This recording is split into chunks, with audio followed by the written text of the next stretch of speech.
Coucou tout le monde, j'espère que vous allez bien. Je vous retrouve donc aujourd'hui en vidéo pour le deuxième challenge que je me fais en plus du challenge d'été au mois d'août.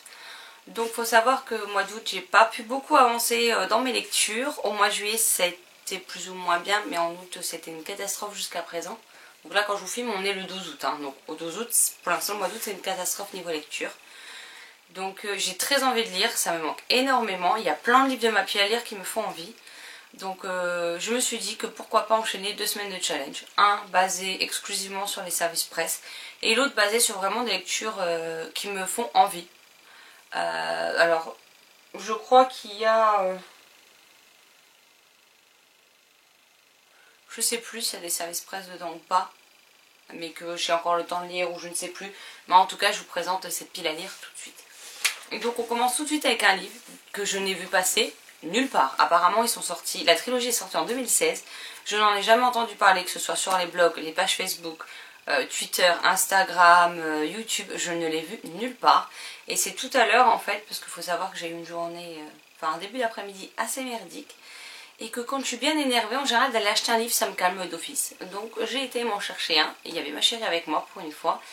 Et en fait, on regardait les livres et tout, puis d'un coup elle regardait, elle a été attirée par ce livre parce que c'est une trilogie, quand vous avez les 3 tomes l'un à côté de l'autre, ça forme un logo. Donc au sommeil, elle a été attirée par ça, elle m'a dit celui-là tu connais, pour le coup, ben non, je ne le connaissais absolument pas. Donc j'ai lu le résumé, ça m'intrigue pas mal. Et donc il s'agit du premier tome de 12, Personne n'est innocent, les sacrifiés du Zodiac, de Moka, publié aux éditions Playback. Ouais, c'est ça. Apparemment, il était déjà paru en 2012 sous le titre La prophétie de Venise. Donc voilà, je ne connais absolument pas, mais j'aime beaucoup avec le gros logo moins de 12. Et en fait, ici, je ne sais pas si vous allez voir, vous avez une partie du logo moins de 12. Et en fait, quand vous avez la trilogie, les 3 tomes l'un à côté de l'autre, vous avez le logo en surbrillance comme ça qui est formé sur la tranche en fait. Donc je vais vous lire le résumé qui est très court, comme ça...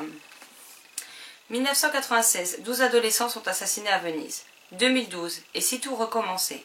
Engagé par le richissime Vianney de la Tour-Audelange, le détective Maxime Dancourt rouvre le dossier du massacre de Venise. Quand il découvre que 2012 est une année bissextile à 13 lunes comme 1996, la course contre la montre a déjà commencé. Le ciel serait-il la clé du mystère? Quel étrange lien relie ces crimes au zodiaque? Maxime et son fils Lubin vont découvrir que personne n'est innocent. Donc voilà, donc je me suis dit que ça pourrait changer, en plus je le connais pas du tout, donc ça m'a donné envie. Et il faut savoir qu'il est à 15 € pour un nombre total de pages de 361 pages. Bon après c'est écrit assez gros, mais j'aime beaucoup ce qu'ils ont fait avec l'ouvrage. Je vais essayer de vous montrer. Déjà vous avez des chapitres au fond, la table des matières. Vous avez des petits dessins comme ceci. Vous avez un truc qu'on a beaucoup aimé, une carte. Voilà.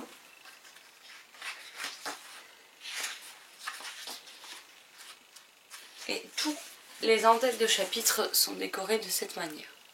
J'espère que vous allez bien voir parce que la luminosité est pourrie, mais en même temps il fait moche en ce moment. Donc voilà. Donc j'ai pas de meilleur moment pour filmer, il pleut tous les jours et tous les jours c'est gris. Donc voilà.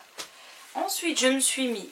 Ah oui, j'ai oublié de préciser que ce challenge commence le 21 août à minuit 1 et se terminera le 31 août à 23h59. Donc il y a en tout 22-23 livres. Donc j'en ai mis pas mal parce qu'il y en a qui sont très courts. Je compte pas tous les lire parce que clairement ça m'étonnerait que ce soit jouable. Mais voilà, ce sera ma pile à lire pour ce challenge et je vais taper le maximum de livres possible dedans. Ensuite on a Les 9 gardiennes des arts de Rachel Berthelot, publié chez Jérôme Kella. Donc voilà, je vous présente plus les livres de Rachel, c'est des livres que j'aime beaucoup. Celui-là est un peu plus gros que les autres puisqu'il fait presque 300 pages, alors que d'habitude on est plus autour des 180-190. Mais voilà, ça fait un moment qu'il me tente, donc j'espère bien avoir le temps de le lire. Ensuite on a le dernier livre de Deborah Jimarazou, publié chez Kitsungari, et il s'agit de Omega, que vous avez vu dans mon bilan des Imaginales. Donc en plus il est dédicacé par l'auteur, tout comme celui de Rachel. Donc j'ai la dédicace de l'auteur et une dédicace de l'illustrateur. Donc voilà, c'est pareil, il me fait bien envie, il fait 300 pages. Et bon, c'est quand même écrit relativement gros, donc ça devrait être assez vite lu. Ensuite, un livre qui traîne dans ma palle depuis le début de l'année, nous avons Nos cœurs en désaccord de Crystal Sutherland chez PKJ. Donc là, c'est du PKJ, hein, en général ça se lit assez vite. Il fait 285 pages. Et j'en ai entendu du très bon comme du beaucoup moins bon. Donc à voir ce que ça donne. Je vous fais pas des résumés, hein, parce que sinon on en a pour 10 plombs. Mais vous savez que moi pour résumer les livres, je suis une quiche. Mais regardez dans la barre d'infos, vous avez toujours le titre, le nom de l'auteur et le nom de la maison d'édition en description. Donc comme ça vous pourrez retrouver facilement les livres. On a ensuite Le Temps volé de Chloé Duval, publié chez Milady. Donc c'est un livre que j'avais gagné sur le blog Les Lectures de Mylène. Donc voilà, je l'ai gagné en début d'année et il me tarde de le découvrir. Il fait 312 pages, c'est écrit très gros, donc voilà. Encore un livre qui devrait être largement bouffé dans la journée. Ensuite, deux autres livres que je vous ai déjà présentés dans des piles à lire, surtout celui-ci que j'ai toujours pas lu. Pourtant il me fait envie, hein, je vous promets. Il s'agit de Encore faut-il rester vivant de Anne Ferrier, publié chez Manière Jeunesse dans leur collection Aime les romans. Donc voilà, j'aime beaucoup la couverture. C'est écrit gros. C'est ça qui est bien avec la jeunesse, c'est que les livres ont beau paraître gros, c'est écrit tellement gros que ça se bouffe en deux. Et il fait 253 pages. Donc voilà. Je ne perds pas espoir d'en lire pas mal de cette pile à lire vu leur taille. Toujours dans la même maison d'édition et dans la même collection, nous avons Dans l'ombre de Léna de Katharina von Bredow, que j'avais gagné un concours Facebook sur la page de la maison d'édition. Donc pareil, hein, la police d'écriture est toujours aussi grosse, il fait 253 pages. Donc à voir ce que ça donne. J'en ai un troisième de la maison d'édition, mais j'ai pas envie de dire les trois d'un coup. Donc surtout que l'autre c'est un premier tome et que le tome 2 sort dans quelques mois, donc j'attends encore un petit peu pour le lire. Un classique qui j'espère me plaira plus qu'Alice au Pays des Merveilles de Lewis Carroll. Où... Je l'ai lu parce qu'il est rentré dans un item éphémère de mon challenge à Coupe des cas de maison, sinon clairement je l'aurais abandonné au bout de 35 pages. Et donc là j'ai choisi Le Magicien d'Oz de Frank Liman Baum, publié chez Pocket. Donc comme vous le voyez, il m'a pas coûté très cher, hein, 1,55 € l'intégrale. Et voilà, il fait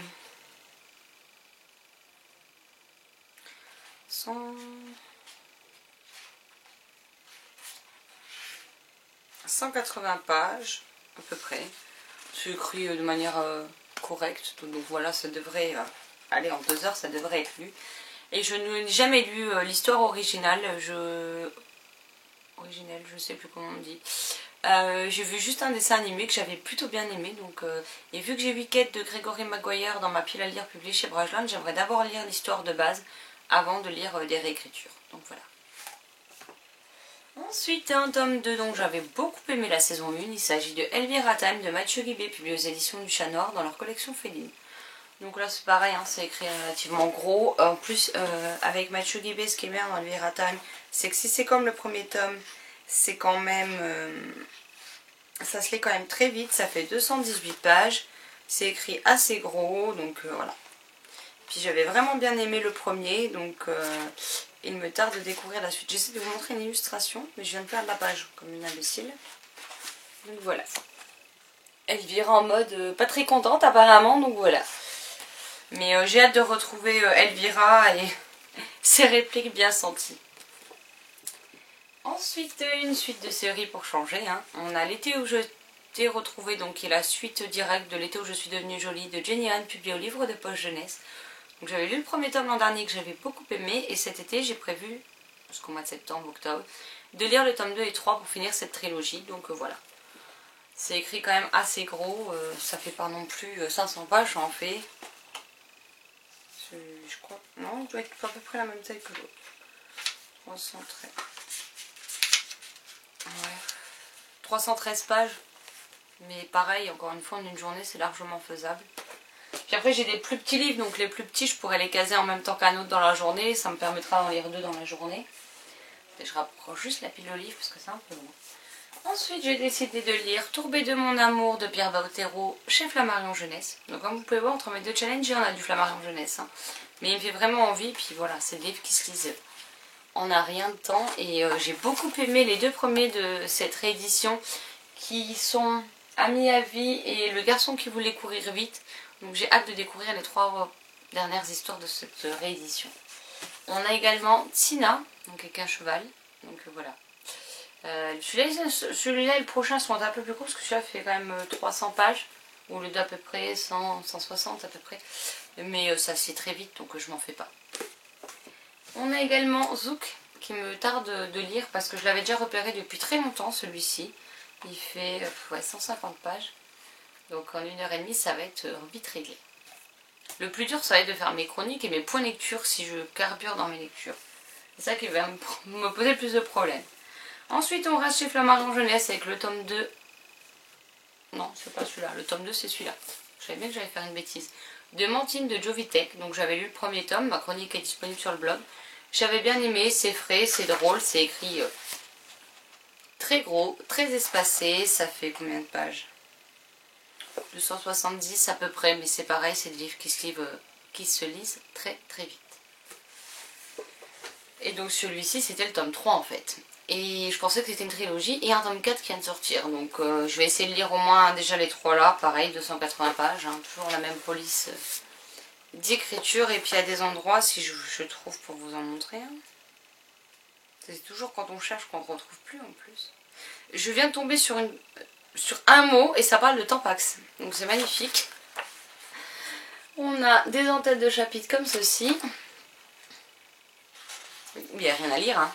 Et entre deux chapitres, c'est comme ça. Vous avez une page blanche et le dessin de Mantine. Donc ça enlève un sacré nombre de pages déjà dans le roman. Donc voilà, à voir si j'aime autant la suite des aventures de Mantine que le premier tome qui m'avait bien fait sourire. Ensuite, un autre livre du Chat Noir avec Tragique Circus de Mathieu Guibé et Cécile Guyot. Donc dans leur collection Griffes Sombres, donc que j'ai acheté aux Imaginales, qui me fait très envie. En plus, j'aime beaucoup la couverture. Donc voilà. Donc là, c'est l'occasion de découvrir la plume de Cécile Guyot. Il fait 213 pages. C'est écrit encore une fois assez gros. J'aime beaucoup les petites décorations de bas de page comme ça. Et les décorations de chapitre, vous avez toujours un petit instrument en haut pour... ou un petit chapiteau en haut pour illustrer le début du chapitre. Donc j'aime beaucoup. Les éditions Gérard ont vraiment un travail magnifique sur leur couverture et leurs ouvrages de manière générale. Ce qui fait que quand on passe sur le stand, on a envie de tout acheter.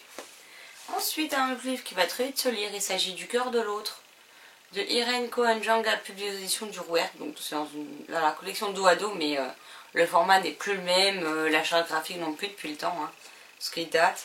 Celui-là fait...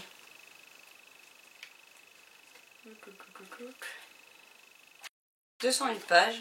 Alors voilà la police d'écriture. C'est lu en 2-2. Voilà.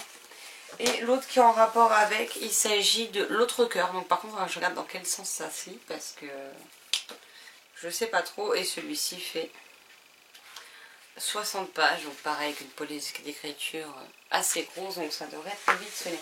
Ensuite, un autre livre très court publié chez Rebelle en format poche qui fait 105 pages, pardon. Là par contre c'est écrit un peu plus petit, donc je lirai ça en pleine journée parce que ça risque de piquer les yeux. Tard le soir, je suis pas sûre que ce soit très adapté. Voilà. Et il s'agit de Ma belle-mère ce fléau de Amandine Forgali. Donc voilà, il a été dans mes piles à lire plusieurs fois, puis finalement j'ai toujours pas lu, donc il serait temps de m'y mettre. On a ensuite le deuxième tome parce que je crois que le troisième sortira jamais en France, donc j'espère que j'arriverai à lire en VO pour me l'acheter en VO et le découvrir. Il s'agit de Lola et le garçon d'à côté de Stéphanie Perkins, publié à la Martinière J-Fiction. Donc voilà, j'ai essayé d'avoir des infos auprès de la maison d'édition.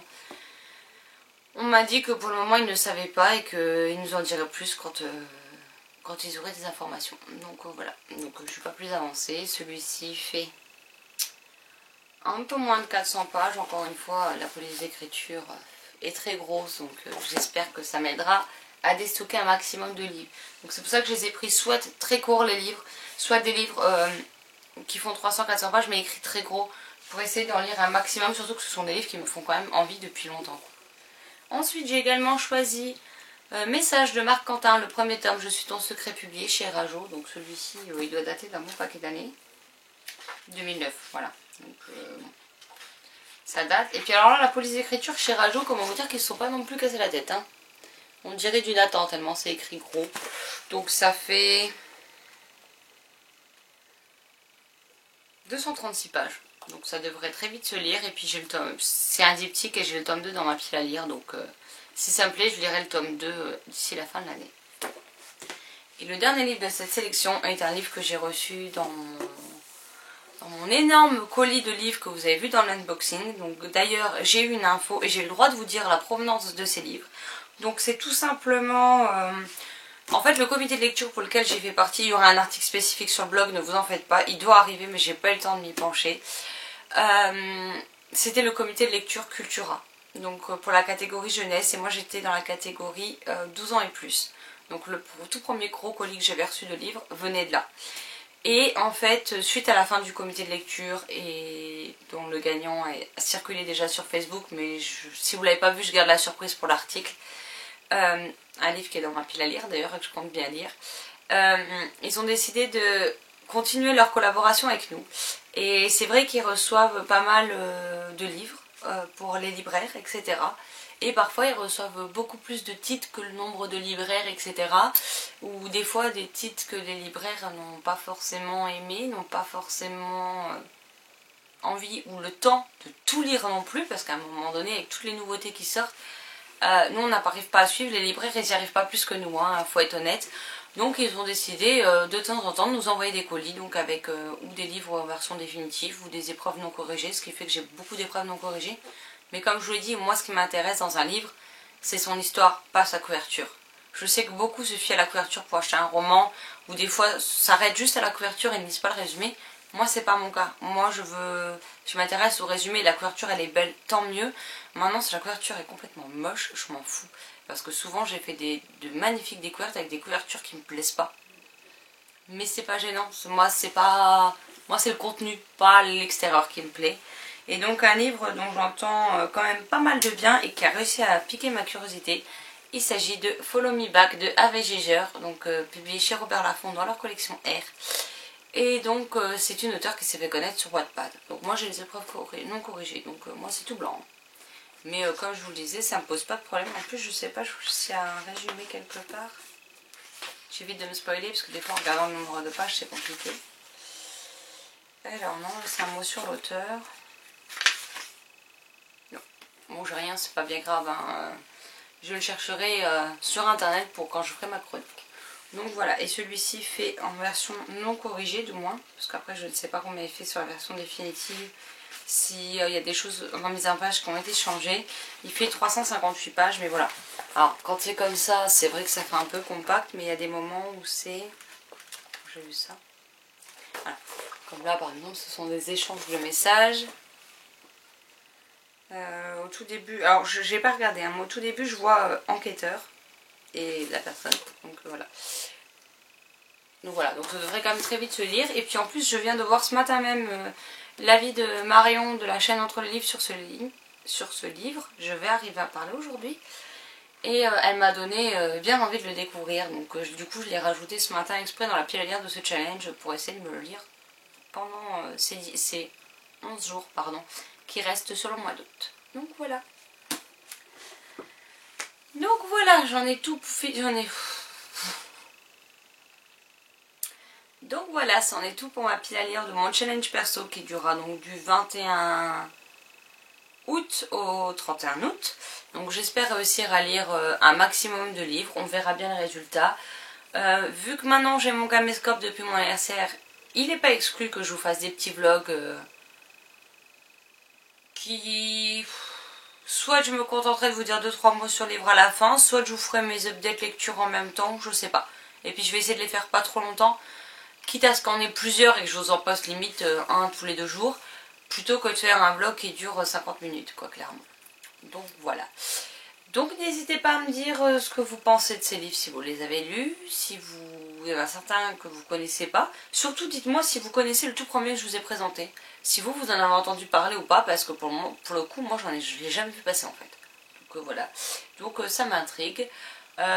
N'hésitez pas à me dire si certains vous font envie. En attendant, je vous souhaite un excellent dimanche, de très belles lectures et je vous dis à bientôt. Ciao ciao.